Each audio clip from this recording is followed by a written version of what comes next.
अभी सुनो, बनाना क्या अपने को फाइनल अकाउंट्स बनाना है, ठीक है। अभी फाइनल अकाउंट्स का नॉर्मल प्रोसेस क्या होता है, आपने इतना सारा फाइनल अकाउंट्स किया 11th 12th में, स्टार्ट्स विथ व्हाट, जर्नल। सबसे पहला स्टेप ऑफ फाइनल अकाउंट मतलब बुक कीपिंग का क्या होता है, जर्नल होता है। जर्नल से आप क्या बनाते हो, लेजर। लेजर से आप बनाते हो trial balance, which is a list of all the closing balances of ledger at the end of 12। और ट्रायल बैलेंस और एडजस्टमेंट की मदद से आप बनाते हो final account. This is your normal accounting process, ठीक है। अब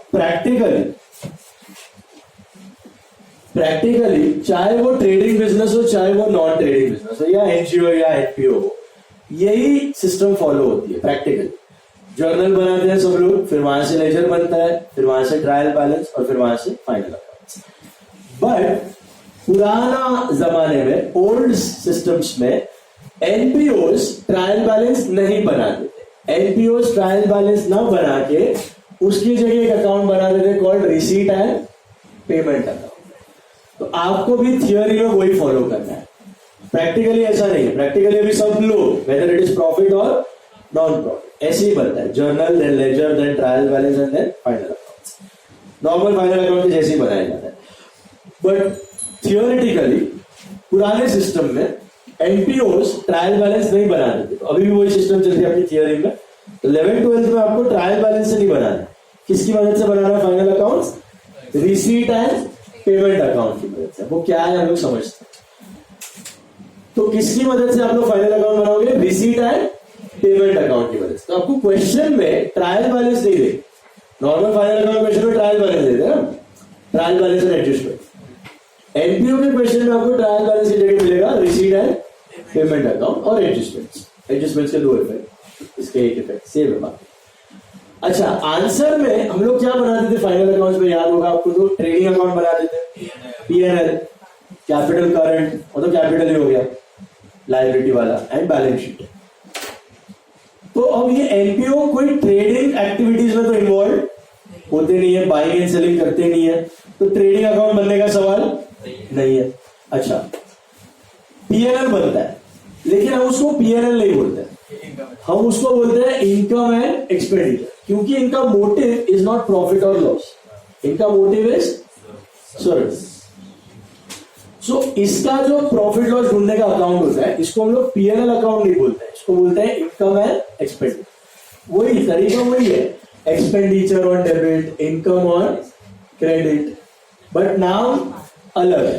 पीएनएल प्रॉफिट एंड लॉस नहीं बोला जाएगा, क्या बोला जाएगा, इनकम एंड एक्सपेंडिचर, ठीक है। तो ये आपका पीएनएल अकाउंट जैसा है। और बैलेंस शीट जैसी लायबिलिटीज एंड एसेट्स। ओके, तो आपको बनाना ये, आपका आंसर में बनेगा income and expenditure and balance sheet, basically final accounts, PNL and balance sheet. Got it. अब एक एग्जांपल लूंगा मैं, और एग्जांपल के साथ हम लोग एक ऑर्गेनाइजेशन बनाएंगे और उसके फाइनल अकाउंट भी रेडी करेंगे। तब जो एनपीओज होते हैं, ओके, क्योंकि वो सेल वगैरह नहीं कर रहे हैं, ट्रेडिंग एक्टिविटीज में इन्वॉल्व नहीं, तो उनको सेल से तो इनकम आने से रही, sales income which is the biggest income for a trading business, for a trading sales. Profit making business जो ट्रेडिंग बिजनेस है उसकी तो सेल्स होती है, बट क्योंकि ये सेल्स में इन्वॉल्व नहीं है तो सेल्स आने का सवाल नहीं है। तो इनकी मेजर सोर्स ऑफ इनकम क्या होती है, एनपीओज या एनजीओज की, मेंबर्स का कंट्रीब्यूशन। किसका कंट्रीब्यूशन, मेंबर्स। जो मेंबर्स होते हैं ना, जो उसके ऑर्गेनाइजेशन के मेंबर्स होते हैं जिसको सर्विस मिल रही है, वो लोग के पैसे से ही वो ऑर्गेनाइजेशन चलता है। जैसे कि आप टेंपल ले, तो टेंपल कैसे चलता है, डोनेशन से। कौन देता है, मेंबर्स।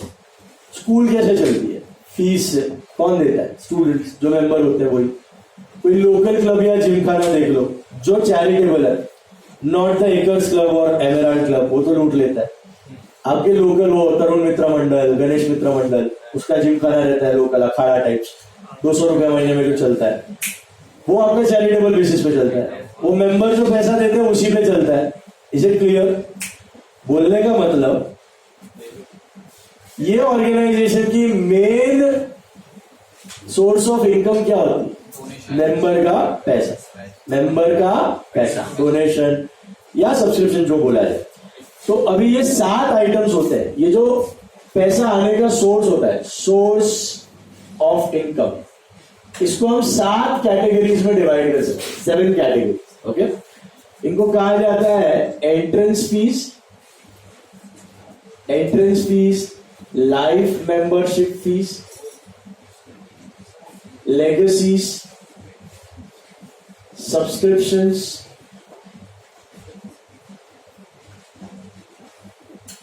एडमिशन फीस,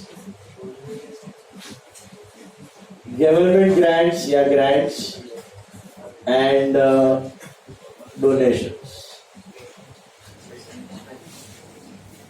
ये जो है 7 जगह के या 7 रास्ते आप बोल लो, ये 7 रास्तों से ही कोई भी एनपीओ या कोई भी एनजीओ में मेजर सोर्स ऑफ पैसा आता है। यही 7 रूट है। इसके अलावा interest on FD, interest on securities, अगर इन्वेस्टमेंट वगैरह किया है तो शेयर्स वगैरह में ये बैन होता है। आप एनपीओ एनजीओ के पैसे शेयर्स में इन्वेस्ट नहीं कर सकते, अलाउड ही नहीं हो। ठीक है, मैक्स टू मैक्स वो लोग एफडी बना सकते हैं या बॉन्ड्स वगैरह में इन्वेस्ट कर सकते हैं, क्योंकि उनको पैसा सट्टा नहीं कर रहा है, उनको सेफ रखना है। और मिनिमम इंटरेस्ट है तो मिनिमम चलेगा, लेकिन पैसा सेफ रखना is ultimate priority of an NPO और एन एनजीओ। तो इनके मेजर सोर्सेज ऑफ रिसीट कहां से होते हैं? मेंबर्स के सब्सक्रिप्शन से। कहां से होते हैं? मेंबर्स के पैसों से। सबसे पहला होता है एंट्रेंस फीस। अब सुनना ध्यान से, इनमें से कुछ रिसीट्स, कुछ सोर्सेज ऑफ इनकम ऐसे होते हैं जो वन टाइम आने वाले, जो वन टाइम, उनको कहा जाता है कैपिटल रिसीट। उनको कहा जाता है कैपिटल रिसीट, जो वन टाइम आता है, घड़ी घड़ी आने वाला नहीं। जैसे कि नॉर्मल बिजनेस में ओनर या पार्टनर जो पैसा डालते हैं शुरुआत में, कैपिटल लेते हो या लोन लेते हो, वो घड़ी घड़ी आने वाला है नहीं, वन टाइम आने वाला है। तो उनको कहा जाता है कैपिटल रिसीट।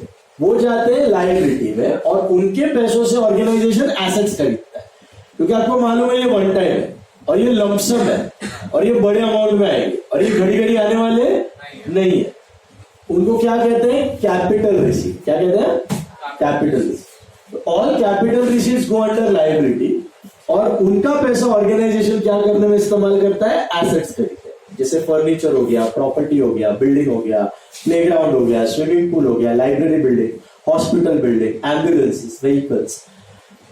कैपिटल रिसीट बोला जाता है। कैपिटल रिसीट का मतलब one time, lump sum, long time तक रहेगा, बिजनेस में बड़ा अमाउंट रहेगा, they are called as capital receipt. और इनमें से कुछ कैपिटल रिसीट है और कुछ रेवेन्यू रिसीट है। रेवेन्यू रिसीट का मतलब वो पैसे हर साल आएंगे, वो पैसे हर साल। जैसे आपके ट्रेडिंग बिजनेस में हर साल वाली सबसे बड़ी इनकम क्या है? सेल्स, फिर discount receive, commission receive, rent receive, interest receive, ये हर साल वाली इनकम है, राइट? उसको आप कहां दिखाते हो? ट्रेडिंग और पीएनएल में दिखाते हो, है ना? कैपिटल और लोन को लायबिलिटी में दिखाते हो, लेकिन हर साल वाली को ट्रेडिंग और पीएनएल। तो इसमें भी कुछ सोर्सेस ऑफ इनकम्स ऐसे हैं जो हर साल मिलेंगे। तो वो पैसा आप किसके लिए यूज करोगे? एसेट्स के लिए यूज करोगे कि डे टू डे खर्चे चलाने के लिए? डे टू डे खर्चे चलाने के लिए। जो वन टाइम आने वाले पैसे, उनसे आप खर्चे नहीं चलाओगे क्योंकि वो वन टाइम है, उसमें खर्चा कर दोगे तो नेक्स्ट टाइम आने वाला ही नहीं है, लटक जाओ। तो रेवेन्यू रिसीट जो होती है उसका पैसा किसके लिए यूज होता है? For payment of expenses, revenue expense. और कैपिटल रिसीट जो होते हैं उसका पैसा किसके लिए यूज होता है? एसेट्स के, कैपिटल एक्सपेंडिचर। बात समझ आई? तो यही 7 रास्ते हैं, इनमें से कुछ कैपिटल है, कुछ रेवेन्यू। ठीक है, let's understand each one of them one by one. Entrance fees नाम में लिखा हुआ। अच्छा, हर एक ऑर्गेनाइजेशन में सब कुछ नहीं होने वाला, हर एक ऑर्गेनाइजेशन में सब कुछ नहीं होने वाला है। ये एग्जॉस्टिव लिस्ट है, this is an exhaustive list. Entrance fees, what do you mean by entrance fees? One time entry पे जो मेंबर पे करते हैं, मेंबर्स को, अब हम लोग एक ऑर्गेनाइजेशन बनाते हैं, हम लोग लेट से कोई क्लब या जिम खाना बना लेते हैं चैरिटेबल, उसमें हमने एंट्रेंस फीस रखी है। तो जिस मेंबर को एंट्री लेनी है उसको वन टाइम ये पे करनी पड़ेगी। तो सोच के बताओ, क्या ये हर साल आएगी? ये वन टाइम है, वन टाइम है, लॉन्ग रन की है, तो is it a revenue receipt और कैपिटल रिसीट? Capital receipt. कुछ नहीं दिया तो कैपिटल रिसीट। कैपिटल रिसीट का मतलब ये इनकम या एक्सपेंस में नहीं जाने वाली, ये हर साल आने वाली नहीं, ये लायबिलिटी में जाएगी। ये कहां जाएगी? लायबिलिटीज में जाएगी। इनफैक्ट इसी कैपिटल रिसीट से आपका कैपिटल बनेगा। अभी ऑर्गेनाइजेशन स्टार्ट हो रहा है, तो शुरुआत में कोई कैपिटल फंड होगा, इसको कैपिटल बोलते हैं। जैसे ओनर कैपिटल डालता है तो स्टार्ट होता है बिजनेस, वैसे यहां पे कैपिटल फंड शुरुआत, इसको कैपिटल फंड बोलते हैं, कैपिटल नहीं बोलते, कैपिटल फंड, क्योंकि बहुत सारे लोग से पैसा आने वाला है। तो शुरुआत में नहीं होगा क्योंकि अभी स्टार्ट नहीं हुआ है। तो कैपिटल बनेगा कैसे, फंड बनेगा कैसे? इन कैपिटल रिसीट्स, जो वन टाइम आने वाली है, घड़ी घड़ी नहीं आएगी। तो इस कैपिटल फंड में आप ऐड कर दोगे एंट्रेंस फीस, जो भी एंट्रेंस फीस भर रहे हैं मेंबर्स। अब ये एक तरीके का कैपिटल कंट्रीब्यूशन है, लॉन्ग रन वाला, जिससे आप एसेट्स खरीद सकते हो, दूसरा होता है लाइफ मेंबरशिप फीस। कोई ऑर्गेनाइजेशन लाइफ मेंबरशिप फीस रखते हैं, और ये लाइफ मेंबरशिप फीस पूरे लाइफ के लिए आपको मेंबरशिप लेनी है तो आप एक साथ भर दो। पूरे लाइफ की मेंबरशिप लेनी है तो आप एक साथ भर। अब सोचो, क्या ये पैसा हर साल आएगा कि वन टाइम? वन टाइम आएगा, एक ही लाइफ होती है। तो ये होता है कैपिटल रिसीट। कुछ नहीं दिया है तो आप अज्यूम करोगे ये होता है, मतलब क्या ये हर साल की इनकम है? नहीं, ये जाएगा आपके कैपिटल फंड में, ये जाएगा आपके कैपिटल फंड। कैपिटल फंड मतलब कैपिटल के पैसों में ऐड हो जाएगा, और इन पैसों से आप क्या खरीद लो? एसेट्स खरीद लो। बात समझ में आई? क्योंकि ये पैसे हर साल आने वाले नहीं है, ये हर साल आने वाले नहीं है। Is it clear? उसके बाद आता है लेगेसीज। What are legacies? आपने शायद देखा होगा, कोई लोग मरने के बाद ऑर्गेनाइजेशन को डोनेशन देके जाते हैं।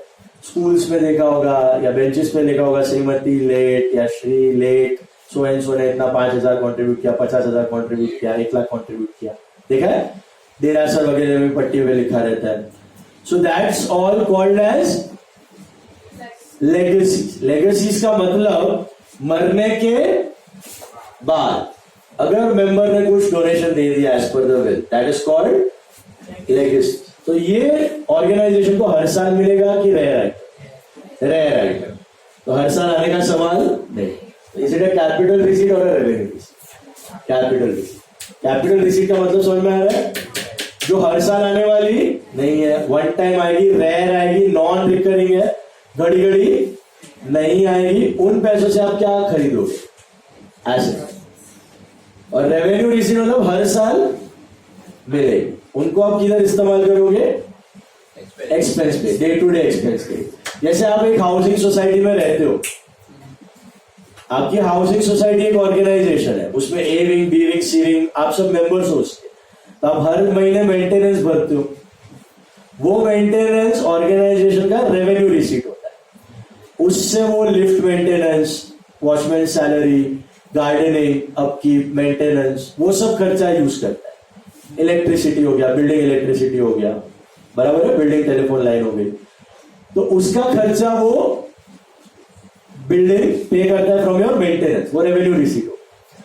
फिर कभी कभी आपने देखा होगा कि बिल्डिंग में लिफ्ट की मोटर खराब हो गई है या रिप्लेस करवानी है या टैंक रिप्लेस करवाना है, तो आपसे एक्स्ट्रा पैसा मंगवाते हैं।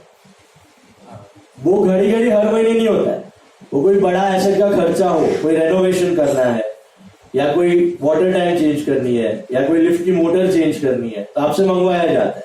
वो वन टाइम होता है, उसको बोला जाता है कैपिटल रिसीट, उसको बोला जाता है capital. Is it clear? Coming back to subscriptions. Ashwin, what are subscriptions?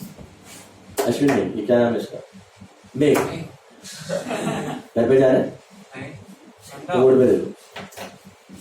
Subscriptions का मतलब होता है कि ऑर्गेनाइजेशन का आपने मेंबरशिप तो ले लिया, लेकिन आपको मेंबरशिप टिकाने के लिए हर साल कुछ ना कुछ सब्सक्रिप्शन के फॉर्म में देना पड़ेगा। जैसे कि स्कूल में आपने एडमिशन लिया तो एडमिशन फीस तो भर दी, फिर हर साल आपको टर्म फीस, ट्यूशन फीस वो तो भरनी ही पड़ती है कि नहीं?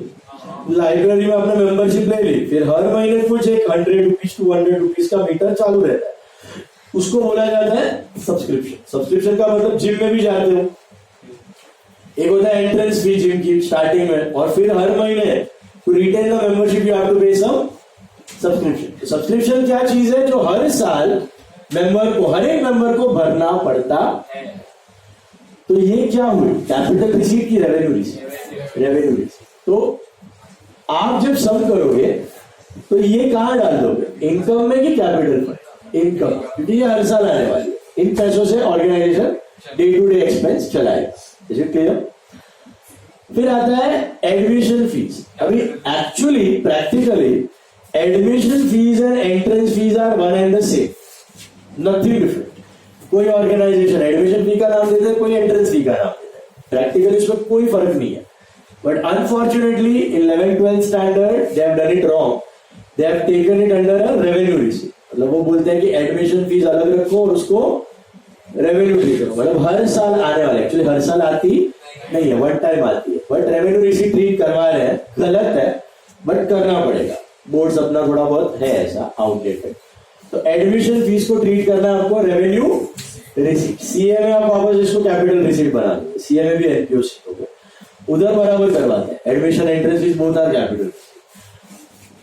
ये तो 2 साल से एंट्रेंस फीस को कैपिटल बोल रहे हैं, नहीं तो बोर्ड वाले उसको भी रेवेन्यू ही डाल देते हैं 8-10 साल से। सो ये भी गलत था, बट ठीक है, अभी है सो है। एडमिशन फी यहां के लिए आपके सिलेबस में याद रखना किधर डालना है आपको? कुछ नहीं है रेवेन्यू का, गलत है, अभी तो बोला मैं। सिलेबस में 12th स्टैंडर्ड फॉलो करना है, अज्यूम करने का हर साल मिलता है, नहीं मिलता है बट अज्यूम करने का मिल रहा है, ठीक है? नहीं, दोनों है, ट्रायल बैलेंस भी है, रिसीट पेमेंट दोनों। यहाँ पे खाली रिसीट, सीए में ट्रायल बैलेंस वाले समझो। Donations, you know what are donations? आप मर्जी से पैसा देके जा रहे हो, अगर देखो फीस भर रहे हो, सब्सक्रिप्शन भर रहे हो, लेकिन भलाई हो रही है समाज की, तो कोई कोई मेंबर ऐसे होते हैं कि हम लोग और ज्यादा पैसा कंट्रीब्यूट करना चाहते हैं, स्कूल को भी देके जाते हैं डोनेशन, कॉलेजेस को भी देके जाते हैं, ऑर्गेनाइजेशंस को भी, हॉस्पिटल्स को भी देके जाते हैं।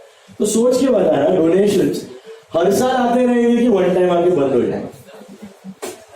हर साल आते रहेंगे ऐसे ऑर्गेनाइजेशन, मतलब एक मेंबर हर साल नहीं, लेकिन आते तो रहेंगे, बराबर है? तो donations are a type of revenue receipt. अब these are all theoretical assumptions, mind you. Practically तो बहुत सिंपल है, प्रैक्टिकली आपको मालूम है ये हर साल आ रहा है, ये रेवेन्यू है, ये वन टाइम आ रहा है, इरेगुलर है, ये कैपिटल रिसीट है, देख के ही पता चल जाएगा। ये सिर्फ थियोरेटिकल असम्पशन है, आप जो समझ कर रहे हो उसके लिए करवा रहे हैं, ठीक है? Last one is grant, government grant. Have you heard about government grant? Government grant मतलब ऐसे ऑर्गेनाइजेशन को गवर्नमेंट भी सपोर्ट करता है, उनको पैसे देता है।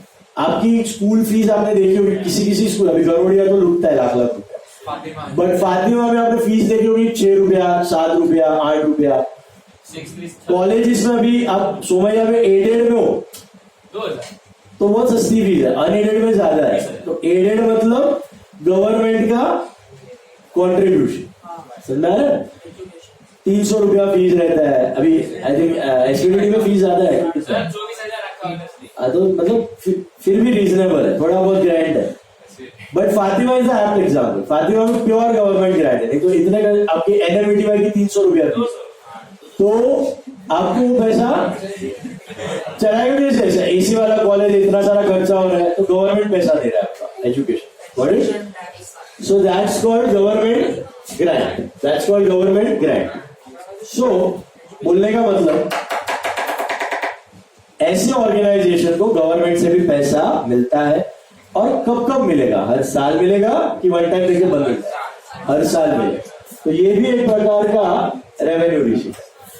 अब आपको याद रखने के लिए एक शॉर्टकट है, ये पहले तो थियोरी के लिए असम्पशन है, और सम्स में कुछ इन्फो नहीं दिया है, तब आप अज्यूम करोगे कि ये ऊपर वाले 3 कैपिटल रिसीट है, मतलब वन टाइम आने वाले हैं, और नीचे वाले 4 रेवेन्यू रिसीट है, मतलब ये हर साल आएंगे.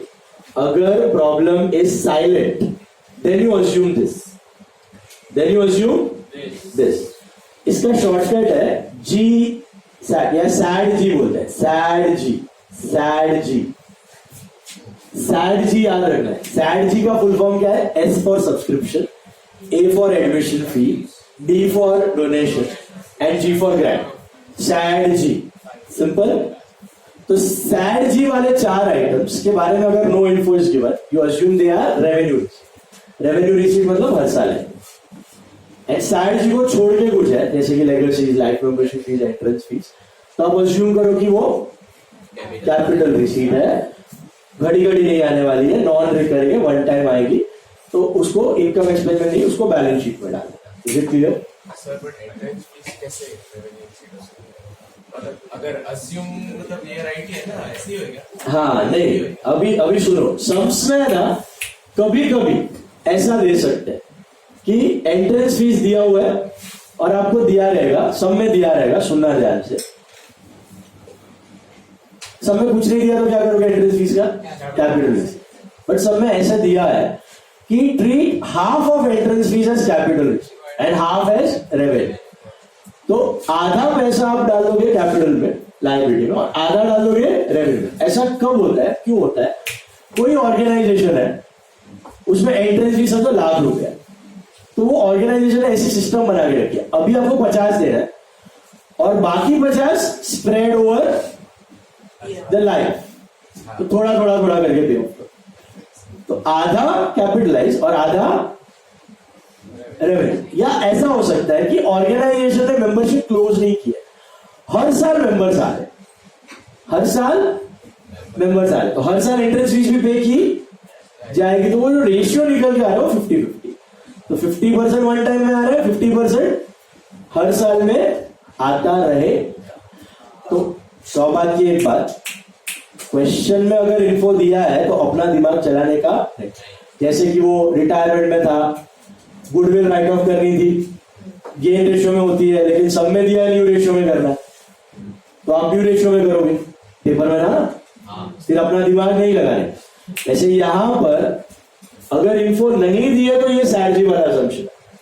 अगर इन्फो दी है तो फिर असम्पशन लगाने की जरूरत नहीं. तो फिर जो दिया वो करो. जितना कैपिटलाइज है तो कैपिटलाइज में डालो, बैलेंस शीट में डालो. रेवेन्यू है तो रेवेन्यू इनकम में डाल दो. बात समझ में आई? अब हम लोग एक ऑर्गेनाइजेशन रेडी करते हैं, उसका रिसीट, पेमेंट और फाइनल अकाउंट्स बना ले.